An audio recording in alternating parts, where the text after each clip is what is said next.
how to write blog posts really well. All right, well, nobody cares about blog posts anymore. People want to follow Instagram or Facebook, or now they want to follow TikTok. And so creating new media and new ways to put that information out so that people can consume it the way that they want to now has been a major challenge, but it makes it fun, you know? Yeah. Like you're constantly, and you know this because of what you do, but you're constantly trying to figure out what's the next way people want to consume content, right? And so that's the world of media right now, and it's very exciting, but you know, you also have to stay ahead of the game in a way that you just can't sleep, you know? You can't sleep on it. Well, it's interesting because you have to stay ahead of the game while also still maintaining why people love you to begin with. Right, absolutely. Right, so like people love your classic YouTube videos, you have to keep doing that. Mm-hmm. And your blog posts still. You're probably one of the few blogs that people still read. I still read. No, I know, absolutely. And so maintaining what people love and what people are nostalgic for,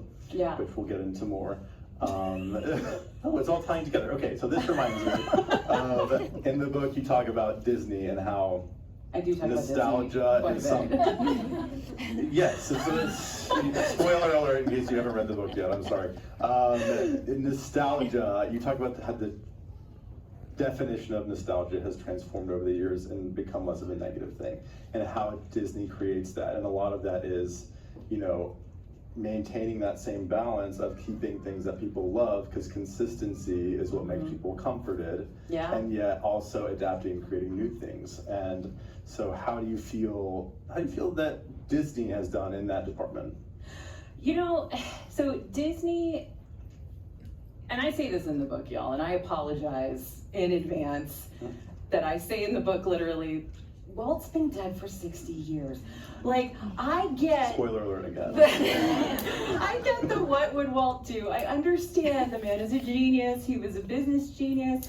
But I also know that Disney has to keep evolving and changing and doing bigger and better things in order to stay relevant and stay to something that we actually want to keep doing. And something that I talk about in there is everybody's Disney is different, right? My Disney is 1985 Epcot, right? With totally. Kitchen Cabaret and Horizons and World of Motion and all of those rides, and you know, standing in line for 3 hours outside for Journey into Imagination, which is insane that we did that, but we did it. We were happy, right. And so that's my Disney. But someone else's Disney is 2002 Disney, right? Someone else's Disney is 2012 Disney. So guess what? We're all going to lose our Disney. Whatever you fell in love with at the beginning is either gone or will be soon, and we're going to have to fall in love with something else. And so that's something I think Disney realizes is we're going to keep growing and changing like we have for the last 100 years. And you guys are going to complain about it, but then you're going to love it. In 10 years from now, when we get rid of that ride, you're going to complain about that too. You know better because you see the comments, and the comments are always mad at first, and then they kind of start to come around. 6 months later, a year later, now I'm just seeing a couple little Splash Mountain comments. Right. Well, that was a big one. That was a big splash. That was a big one. That was a big one. But yeah, we will accept it. We'll get used to it. Like, we'll be happy with it because you know what? Disney's good at what they do, and they're going to keep creating incredible stuff. So your Disney's going to be gone, but you're going to fall in love with what's new. So beyond the evolution of Disney, how do you keep the Disney magic alive for yourself, given that this is your job? Because I know that when something becomes a job, it doesn't always stay as fun as it was when it was a hobby. But I do think you have to make yourself see what made you do this to begin with. So how do you do that for yourself? I don't live in Orlando. Right on. I think it helps a lot because what happens is, I still travel to the parks the way that the majority of my audience travels to the parks, right? They book a flight, they find a hotel, they have to figure out how to fit all of that into 4 days, everything into 4 days. And so that's honestly how I keep it magical for myself is it's the same experience that I had when I first started coming, right? When I was in my 20s and I did, I had 2 days and I did 4 parks 2 days, rope drops to fireworks. Yeah. And so that's how it stays magical for me. You're doing rope drop to fireworks these days? Not these days because I am 40. I'm 47. I was gonna call you out. I am gonna be 47, but I do as much as I can until I fall into a heap on the ground. But no, I have to figure it out like everybody does. And that keeps it magical because I don't get to do it every day. So I get to talk about it every day, but I don't get to do it every day. So like even just today, I was driving by Epcot. I just got in last night. By the way, my flight was canceled. My next flight was, I know you guys saw probably a lot of stories on Instagram. My next flight was delayed 3 hours. And then they lost my luggage. So today was spent trying to go to Target and buy clothes. Was this a Target outfit? This is not a Target. They brought my. I was gonna say, you really pulled it together. Thank you. No, they brought my bag. I had to go back to the airport and get it because I followed my little air tag and I saw that it was in Orlando. Smart. But anyway, I don't remember what we were talking about. I don't know. I mean, I should. That's what that's what capitalism is all about. But I think that they're very good at what they do. They have created a massive audience of people who are willing to sit in an online waiting room for 11 hours to give them more money, right? Myself included. And so that to me is just, I mean, it's shocking to look at. Like if aliens came down and they were like, what are you doing? What? Which is what I try to get into in the book. I talked to Imagineers. I'm like, how do you do it? How do you manipulate me this way? And their answers are in the book. So yep. So read on. Read on. But Disney can do whatever they want, and they are within legal limits. And they're like Taylor Swift. I went to the Eras Tour 5 times. Who am I talking to? Did you really? Yeah, this is why I can't have kids because really? I spend all my money on really crazy things. So it's I'd be like, sorry, you're not going to college. Oh my God.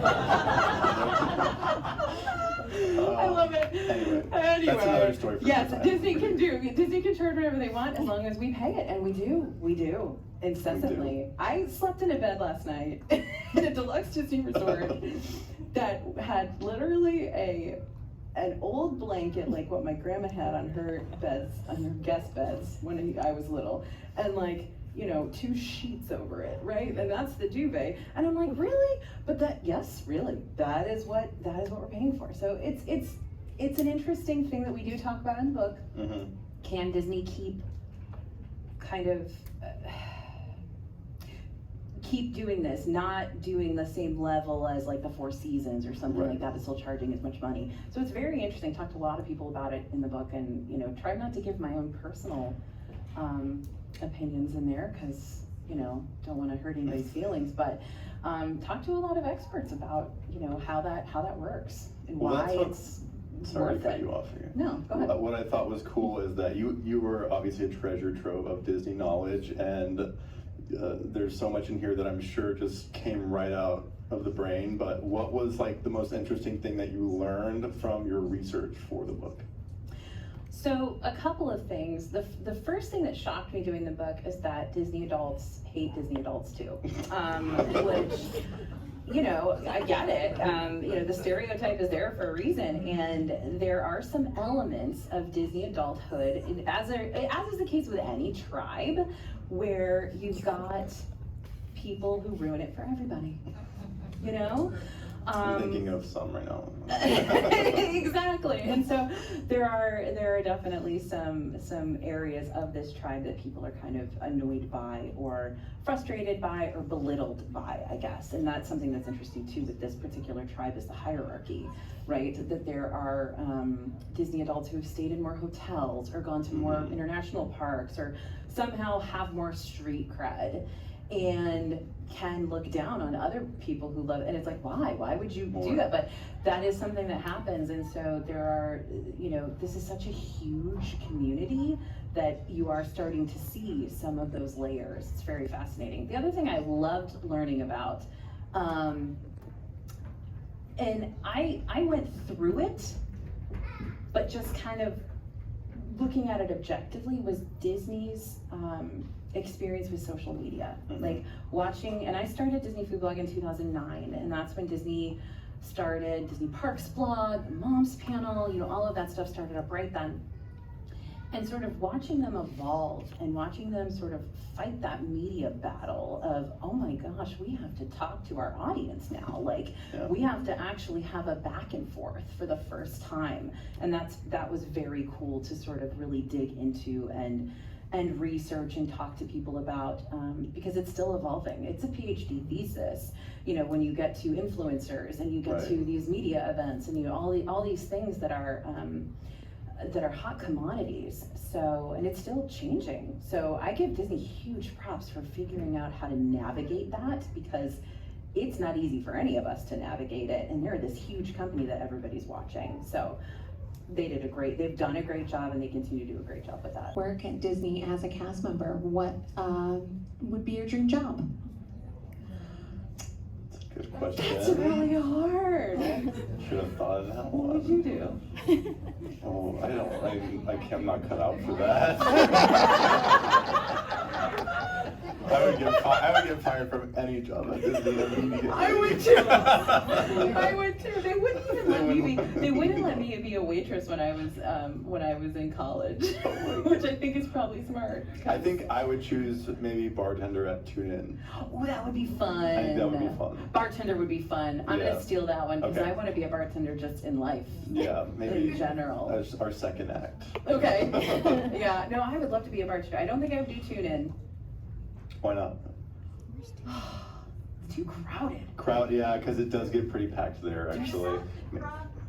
Yeah, okay, I'll do. But then sometimes but you have to act. You gotta do like silly stuff. I'm a bad actor. You gotta be silly. My mom once told me I couldn't. And even at Tune In, you kind of have to be silly. So. Well, no, you don't. You're fine. You're fine on Tune. You're fine in Tune In. I think you're okay. Yeah, I'm just not that silly. Okay, yeah, Proud Grotto. My mom told me I couldn't act my way out of a paper bag. That's what she told me. So. I know, right? Like, thanks, Mom. There goes my acting career. You're a voice actor, I would say. There you go. No, but I'm not an actor, though. No. It's all me. Like, you know. But you could do voice acting. You think so? We'll talk about this after. Okay. Hello, AJ. How Hello. are you? Hello, Natasha. Thank you. Hi. I just wanted to ask you, one of the things I love the most about the book, obviously there's amazing facts in it, but you also share real stories of Disney adults, both, you know, some crazy, but some very like heartwarming. Mm-hmm. And can you share your favorite from the book for the person you interviewed? Yeah. I mean, I loved everybody that I interviewed for this book. Everybody was such a blast. One of the stories that I get the most comments about from people who have read it is a person named Julia, who lives in Maine. And when she was a teenager, she became an above-the-knee amputee. She was in a car accident and lost her leg.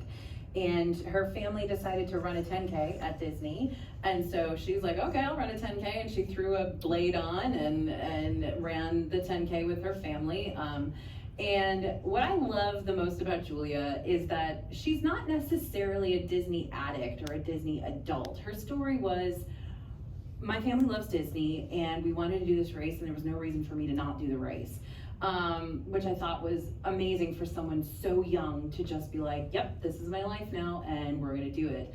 But the other thing that was interesting about that was researching the rides that you have to take your prosthetic limbs off for, which I think is something that a lot of us don't think about, right?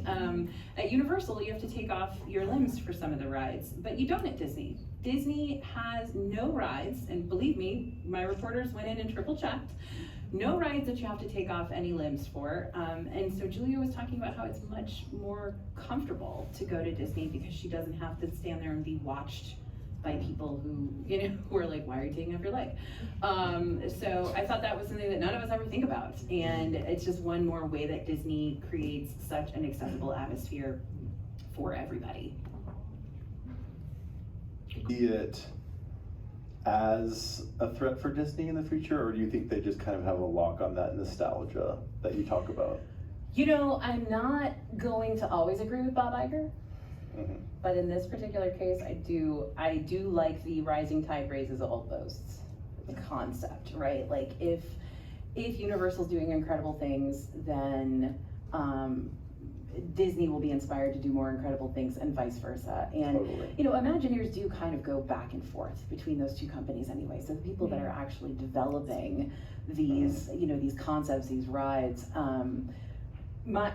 what I experienced going to the Imagineering building in Glendale was just these incredibly excited people who work there and are just, they don't even care. I shouldn't say this may not be true. I don't think they even care who they work for as long as they get to do cool stuff.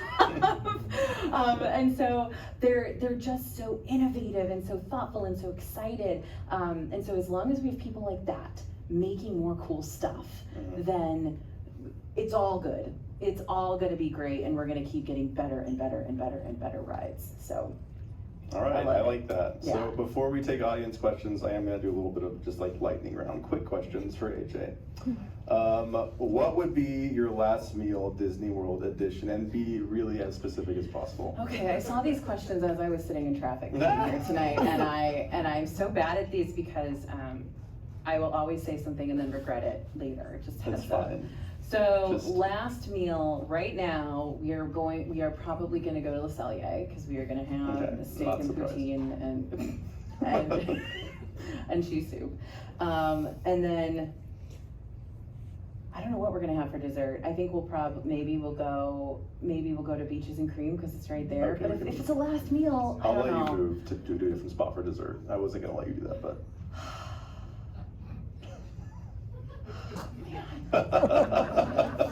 It's so, I hate when I get these questions. It's All right, so hard. Okay, all right. move on. We're move moving on. along. I'll Fine. answer this in a YouTube video If you soon. could resurrect one Disney World snack that is no longer with us, what would it be? That is no longer with us. Oh man. What, Bria? What Ask the audience. snack do we want to resurrect? The original carrot cake cookie. I knew Okay. you were, that was what I had in my mind. That's what I wanted you to say. Because now it's more like a whoopie pie, right? It's Or it was before. Now it's like a cakey, it is cakey thing. very cakey. Yeah. I kind of like it though. I don't know. Well, of course you like it. It's I the know. carrot cake cookie. I know, but it's, yeah, I get it. It's not It's the not same. the same. Okay, one Disney World ride that is no longer with us that you, if you could bring it back. World of Motion, Well, yeah, you Horizons. already Can we answered just talk about all of Epcot 1985? Okay. Most overrated and most underrated food at Disney. Okay. So I answered this in a podcast this week, and I feel like that you guys are gonna come for me with pitchforks, but I feel like Ohana's going downhill. Yeah, I think we can all. Downhill. I get like 3 emails a week from people who are like, AJ, they're buying low quality meat. Yeah. So anyway, so an The beef underrated. specifically, I would say. The last time that I've enjoyed the other. Well, the problem is when you go too. We could listen. We could talk about this all night. But the problem is, are you going to get there like at 5 p.m. or are you going to get there at like, 9? Because you're going to get overdone meat. Is all I'm going to say. Okay. So or last night's meat, probably not. But Yeah, it seems like it. Underrated. Underrated. This is nicer. It is nicer, but there's so many good answers. I know. Underrated. We all know Skipper Canteen's underrated. No? Okay. Let's see. Yeah. Sebastian's Bistro is really impressing a lot of people right now. I promise you're reading my mind because I was gonna say if I think the coconut bread pudding at Sebastian's Bistro is better than the one at Ohana. Well, it's the same chef. But I don't know. When I had it there, I liked it better. Okay. But that's the problem with Disney restaurants, right? Yeah. The only consistent thing about Disney restaurants is that they're inconsistent, right? Yes. So you could go, I remember for science, I went to Le Cellier for lunch and dinner one day. Same day. Thank you. And lunch was awful, dinner was phenomenal. Couldn't tell ya, don't know why, but I think it really, and it also depends on the experience. Like if your kid's screaming and losing his mind, if your husband's being a jerk that day, the food's not gonna taste as good. And so it really is all about the experience, that the atmosphere that's surrounding you too, and who you're with, and etc. All right, finally, what is your favorite It's not a video very you've lightning ever round, I'm sorry. published My favorite video I've ever published. versus the most popular video you've ever published? You know, interestingly, the most popular videos are always what's banned in Disney World. Yeah, it was like selfie sticks. It's like I wheelie click. shoes. I click. Right, you click, sure. My Not anymore, favorite but I did. video I've ever published, and this is going to be, Bria's here, Bria's my script writer, so she and I are in, like, share a brain, is the Galactic Star Cruiser video. R.I.P. After the Galactic Star Cruiser came out, and we had about less than 24 hours for embargo, Mhm. and I don't think any of us slept that night because we knew how fraught with peril it was, because we Right. knew everybody was angry about it and other people loved it, and Mhm. the key was, how do we give a balanced and very truthful and unbiased explanation of what this incredible thing is. Right. And so that was my, I think we hit it, I think we hit the nail on the head and did a great job. My team was amazing, and it was a great video, it still is. Awesome. So I did have a kind of Right question on. on both parks. So like when I was a kid and we went to Disney like the 3 times we could afford it, my whole childhood, I would cry if we couldn't get the chicken strips and fries from the launch bay. I was that level of picky eater. I cry now if I can. Yeah. So, and one thing that shocked me the most when Epic Universe opened was that they put so much focus on new culinary experiences that they almost told their guests, like, trust us, come along with us for this ride. You can't get French fries here, but you'll like what we were offering, and it seems to have worked out pretty well. But do you think that on Disney's end, do you think that they'd focus more on keeping that comfort level with their guests? Or do you think moving forward with New Lands experiences, they'll kind of adopt the same kind of mentality of, trust us, this is going to look weird and sound weird, but we don't want to just keep on doing the same theme park food as we have been? So what's interesting with Disney is every time they open something new, they try. They try really hard. They put a whole fish on the menu with eyeballs and everything. And what we do at Disney Food Blog is just kind of sit there and hope that it'll stay on the menu, and eventually it falls off the menu, right? And so whether it's that Disney doesn't require the audience to trust them, or Disney's just sort of looking at, you know, at those sales numbers, none of that stuff tends to stick. That new, interesting, you know, innovative cuisine, unless you're at the higher level restaurants, right? Of course. Do I think that's good or bad? I think I think it is what it is. I'm a picky eater. I'm a super picky eater. I love a chicken strip. And so I like having that comfort food available to me, for sure. But You it get is, the eyeball fish at Tiffin's still. I just had one. It was really you good. had the, right, it's good high end. Yeah. High Okay, end, yeah. right, So- yeah, so they will keep Really it there. good. If But you're, they had if you're the- into that. They had the eyeball fish at Skipper Canteen when they first opened. Right, yeah. You know, but because, you know, that's Magic Kingdom, and so It's a comfort. it's not gonna stick around. But I will say something that has come from doing this blog for so many years is that my culinary palate has expanded significantly. You know, like, I have tried so many new things, and I'm much broader of an eater than I was before. So I hope that they keep trying to add those new things, those new interesting things, and hopefully as we evolve, those menus will too. So, but I don't know, and I'm interested to see what happens at Epic. I'm not gonna lie, like, we'll see how long you can't get French fries there. You know, we'll see, but, like, you know, I've been doing this for 15, 16 years now, and that's something that we keep a close eye on, is how long are we gonna be able to get cool stuff at this restaurant before it devolves into, you can get a steak, you can get a chicken, you can get some spaghetti, you know, and you can get a plant-based meal. You know, which is what all the, Impossible. right, Meatloaf. an impossible something or other. Something, yeah. Meatball, Sausage. meatloaf, or burger. So it's like, what, are those menus eventually going to be more innovative, or not? Any other questions? Oh, we go. Hi, okay. Looking back to that 1985 Epcot Disney Lover, what is the moment now through all the years that you've felt like, wow, I made it? Like, little AJ would be so proud of me right now. Or have you had that feeling? Right now? I mean, yeah, because the book, because I've always wanted to be a writer, right, my whole life. And so, kind of Natasha and Simon & Schuster are giving me the opportunity to put this together about something I love so much.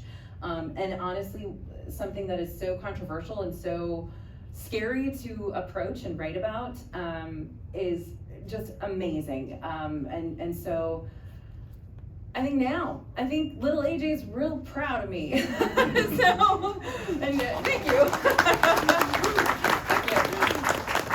And of course, so was my dad. And you guys, when you read the book, you'll know my dad passed away in 2021. Some of you watched the YouTube videos and you saw our kind of tributes to him. But he was my partner in 1985 Epcot Crime, and I know that he would be just so incredibly proud of me now. So that's, this is all for him too. Hi. Okay, I'm a Disney kid turned Disney adult. Yes. And I see your shirt says millennial. Yes, childless. Oh, I love it. So my question is, because Disney has some very high-end dining opportunities, Yeah. which would you say is the most worth it? Like, if you're gonna splurge on one Disney meal experience, which one would you say is the one to do?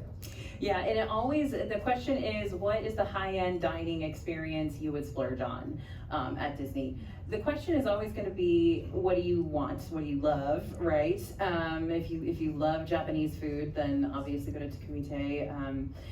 But you guys know I love the Victoria and Albert Chef's Table. I think it's so fun to go sit in there. It's not as formal. It just feels like you're in it. Again, it's like in the Imagineering building in Glendale. Like, these people are here who are at the pinnacle of what they're doing, and they love it, and they're having such a freaking blast. And I remember being in there, and this chef who has gone on, his name's Chef Joe. He's gone on to do much more at Disney, but then he was just young. He was a kid, and he's like, check out this octopus, and he's like, and he was just so happy to be there and excited. And so that kind of energy, I think, is really fun when it's connected to food.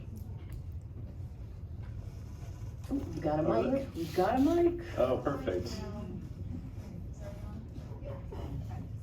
Hi, so my question is about kind of the evolving demographic, and especially with terms of accessibility, right? Because when you first started, and when my mom was first planning our trips in 2005, right? She was one of the few that was on message boards, and she knew that paper passes were free, right? When we turned to Fast Pass Plus, all our friends were like, well, you used to have to pay for it. And we're like, no, it didn't. And so, as it goes on and on and on, and now, I can log into Instagram and see literally every single thing that has happened at Disney, and it's pretty easy to. Yeah. And so, I'm just curious of, since you've been in this field and, in the next 10 years, how do you think it will change with people being able to access everything about the Disney parks so easily?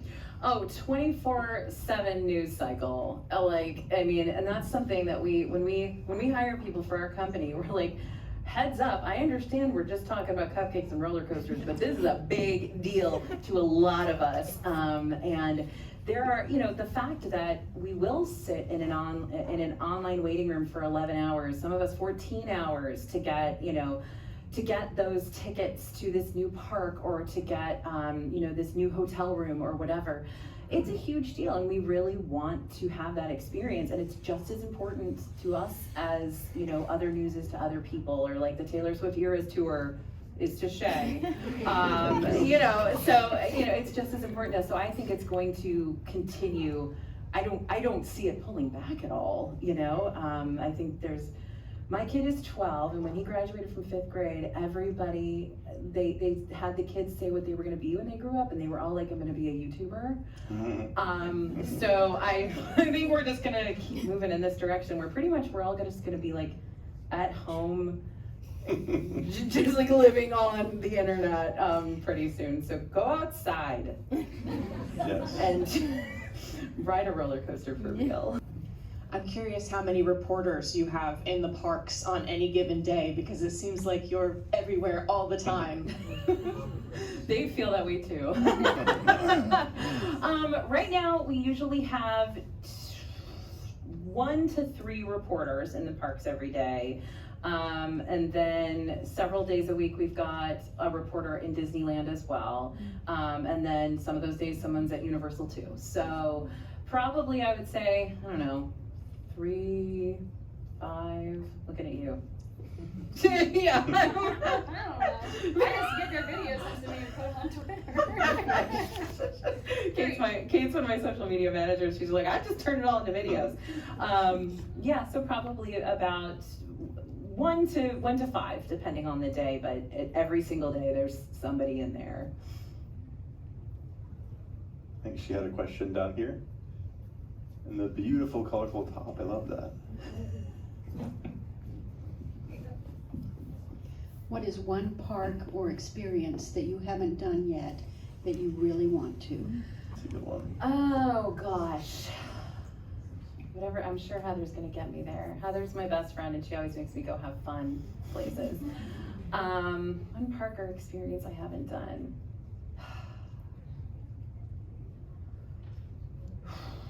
I haven't stayed in the Fantasy Springs Hotel personally in Disney Sea, Tokyo Disney Sea.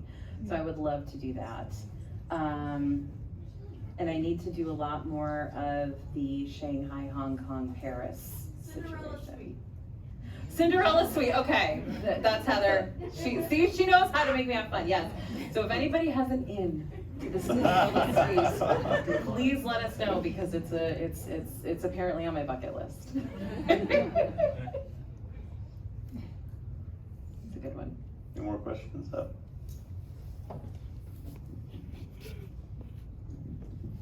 So next month we're going to Tokyo Disney. Yay! Can I go? Can I go? Sure. What is the one thing that you recommend we absolutely do and don't miss out on? Heather's gonna tell me I'm wrong. Journey to the Center of the Earth. I love that ride. It's so insane and chaotic. No, definitely go to Disney Sea. Spend a significant amount of time there. Tokyo Disneyland is very It's similar. the only one I haven't been to. Tokyo Only park Disneyland? I haven't been to Tokyo in Tokyo general. parks. I've been to every other Oh, Disney let's park. go. Can we go now? Like I'm dying Let's to go with her. She's going Yeah. next month. Is that cool? I We'll would get our own room, don't worry. No, we're fine. There's like I would 20 say- of us going. Okay. You're more than welcome. You won't even notice us. Yeah. We'll be Just really follow you. quiet. I would say definitely spend a couple days at Tokyo Disney Sea. It is such an incredibly Imagineered park. There's so much there to explore. So spend some extra time there. Get all the popcorn flavors except for roast beef, which is disgusting. Don't get roast beef. But there's just so like, oh my gosh. And also you don't probably have to sit and wait for 3 hours for the parade. The way that Oh gosh, yeah. the people who are in Japan will sit there and wait for 3 hours for the parade. You don't have to do that. It's not worth it. Okay. It's a They're great very parade, but it's patient. not 3 hours. I would say that. So, but there's so much to do. But Journey to the Center of the Earth, go read that. It's insane.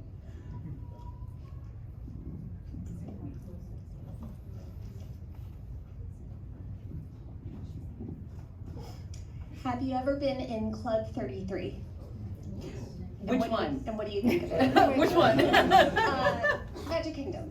Yes, I have, and it's really cool. I am not a Club 33 member, but I do have some friends who are and have been kind enough to let me tag along. And yeah, Club 33 in Magic Kingdom is very, very cool. That is the captain's quarters. So they have like a Nemo, not a Finding Nemo, but like a Captain Nemo, like submarine vibe, and then a captain's quarters of a ship kind of room as well. So that one's very, very cool. The one I haven't been to is Animal Kingdom. So if anybody wants to take me there, I'm happy to go with you. Yeah, they're very cool. But like I said, not a member, so can't get y'all in, unfortunately.